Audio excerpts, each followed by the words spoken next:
Sa kasagsagan ng pananalasa ng bagyong Enteng noong po nakalipas na linggo, isang pamilya ang naging biktima ng landslide kung saan 5 ang nasawi sa pagguho ng lupa. At ang kaanak ng mga biktima hindi alam kung paano magsisimula dahil sa pangyayari. Kaya naman agad na tayong rumisponde.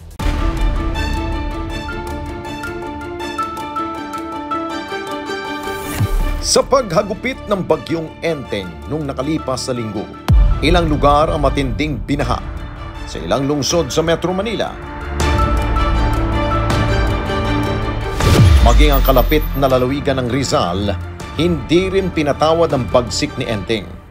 Ilang bayan din ang pinalubog ng mga pagbaha dulot na walang humpay na pag-ulan na naging sanhi ng landslide sa ilang lugar sa barangay San Luis, lungsod ng Antipolo.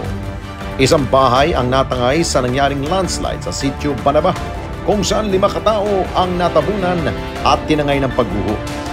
3 pa lamang sa mga biktima ang nakita na ng mga rescuers, habang ang 2 ay nawawala pa rin. Ipinagpatuloy naman ngayong araw ang paghahanap sa 2 katao na pinaniniwalaang nawawala matapos ang pagguho ng lupa gano sa barangay San Luis sa lungsod ng Antipolo. Noong pong kasagsagan na malakas na pusang ulan dulot po ng bagyong Enteng at habagat. At sa ating pagtungo sa Antipolo City, nakilala natin sina Ian at Carlo, ang mga kaanak ng mga biktima ng landslide. At hanggang ngayon, hindi pa rin sila makapaniwala sa pangyayari.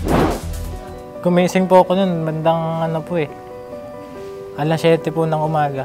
Nagpakulo po ako ng tubig na mainit. Tapos po yung pagkasalang ko po ng tubig na mainit, bumili po ako ng kape sa tindahan. Pagbalik ko po, wala na yung bahay po namin. Ako po, tulog pa po ako nung mga oras po na yun. Ginigising po ako nung asawa ko nung parang may nagbabibrate po sa lakas po nung agos ng tubig. Mga 20 minutes po nakalipas.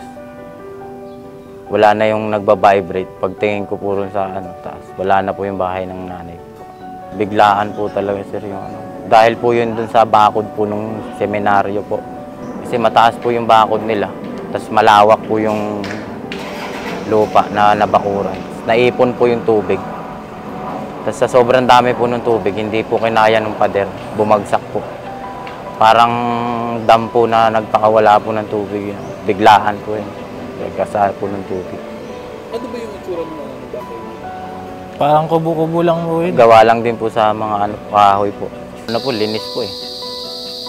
Parang dinaanan po ng bulldozer. Nauka pa po yung lupa doon sa may daanan sa pagbaba po ng CR. Hindi po ako makagalaw eh. Parang trauma ko. Bibili ka lang po ng kape, pagbalik mo, wala na po yung bahay niyo. Agad nilang nilibot ang kanilang lugar sa pagbabakasakaling may nakaligtas sa mga ito.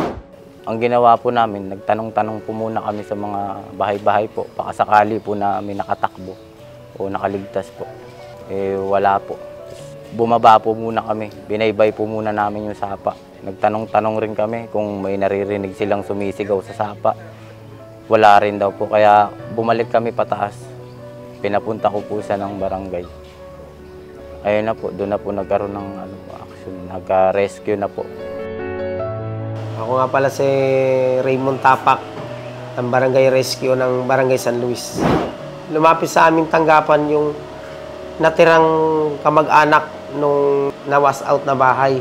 Agad naman kami nag-responde ron at inalam namin kung talagang ganong kalala yung nangyari. Pagdating namin dun sa area, wala na po talaga, was out na po yung bahay. Bumaba kami, baka meron pa kaming ma-rescue na buhay. Pagdating namin dun sa area, lakas pa rin nung agos ng tubig. Pero hindi kami nawala ng pag-asa na ma-recover namin sila. Pag-angat namin, nakita namin yung bata, nakaipit sa bato at naka sa yero. Yung 1-year-old. Ang ginawa ng rescue team natin, agad dinala sa ambulansya para dalhin sa ospital kung marirevive pa o kung magkaroon pa ng buhay yung bata. Saka sa Wempalad, talagang wala na yung bata. Tuloy ang operation namin sa paghahanap dun sa nawawala pa po na dineclare nung naiwan. Dito, tinuloy uli namin kasi medyo bumababa na yung tubig.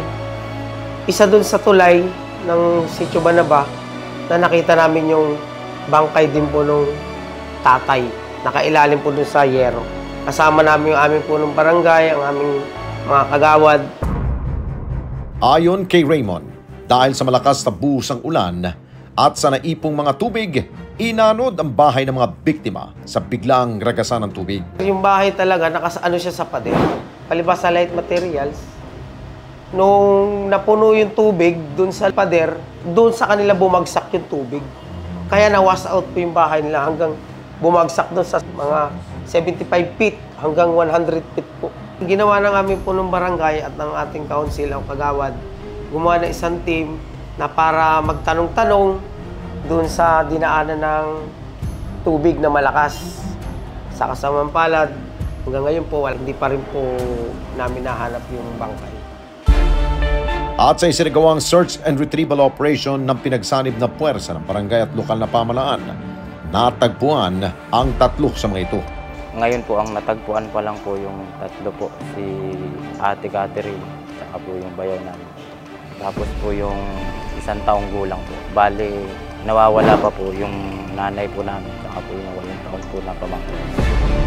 Kasamang isa sa mga rescuer, pinuntahan ng responde team ang lugar ng pagguho. At sa aming paglalakad, itinuro sa amin ni Prince kung saan nakita ang mga katawan ng biktima. Pagbabaho namin dito, yan, mataas ho yan, barado ng puno.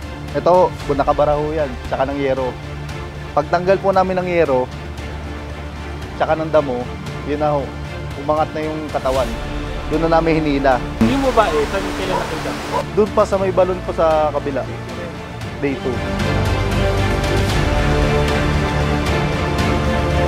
Dito po namin, sir, nakita yung yung 1-year-old. Nakatakip po ng yero. At pagdating namin sa lugar ng guho, kitang-kita namin ang malalaking bato na mula pa sa itaas ng bundok. Makikita rin ang ilang yero at mga gamit na pag-aari ng mga biktima. Ibinahagi sa atin ni Prince ang hirap na kanilang naranasan sa kanilang ginawang operasyon. Ang nagpahirap talaga sa amin, sir, yung sunod-sunod na malakas na ulan, yung pag-agos ng tubig, tsaka yung makapal na putik, tsaka yung mga malalaking bato. Hindi po ganyan yung itsura niyan dati. Dati ho, malalim po yan. Ito po, nag-landslide do yan, tsaka umabot po yung tubig sa pinakagilid. Yung paglakas talaga, sir, ng ulan at nagrumaraga sa yung tubig. Hindi natin pwedeng suungin talaga kasi nga kaligtasan din po ng mga rescuer natin ang iniisip natin. Pag lumalakas, sir, yung ulan, tapos yung baha, pinapupull out ko po sila.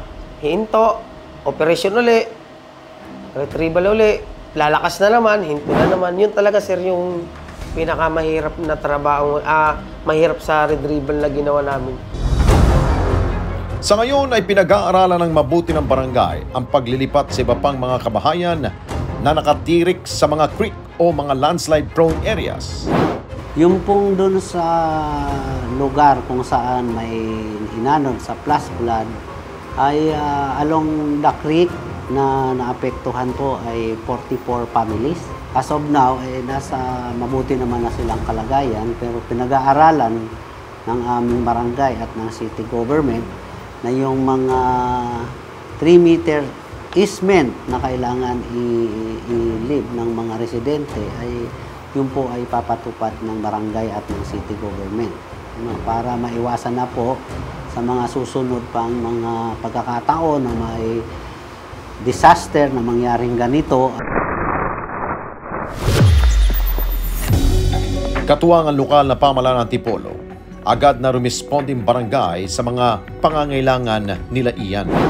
Pinapuntahan na po ng ating mayor yung pamilya para sila ay mabigyan ng relocation at hindi na po papayag ang barangay at ang city government natin na babalik sila rin. Wala po silang po problemahin doon sa mga pagpapalibing, burial assistance kasi po ang barangay at ang city government ay sila na po ang magpapalibing doon sa pamilya. Sa ngayon, ang tanging hiling nila ay makita ng katawan ng kanilang ina at pamangkin. Medyo mabigat naman po sa kasi nanay po namin hindi pa nakita. Kung hindi po talaga makita, wala naman po kami magagawa. tatanggapin na lang po namin. Pero masakit din, parang hindi po mapapalagay pag hindi po makita. Hindi na rin natin pinalampas ang pagkakataon na agad na magbigay ng ating responde na kanilang magagamit sa pagsisimula.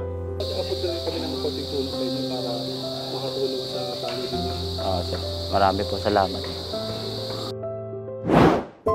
Bagamat nailibing na ang 3 sa mga biktima, batid natin na walang anumang tulong na makakapalit sa bigat at sakit na nararamdaman ni Ian at Carlo dahil sa trahedya na kanilang dinanas. Tanging ang pag-asa na lamang na makikita pa ang kanilang mga mahal sa buhay ang kanilang pinangahawakan bago sila muling bumangon at makapagsimula muli.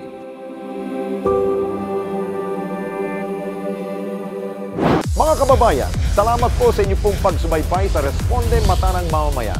Para mapanood pa ang iba pa naming pagresponde sa ating mga kababayan, i-click lamang ang subscribe button o i-follow lamang ang Net25 social media pages at Net25 TV.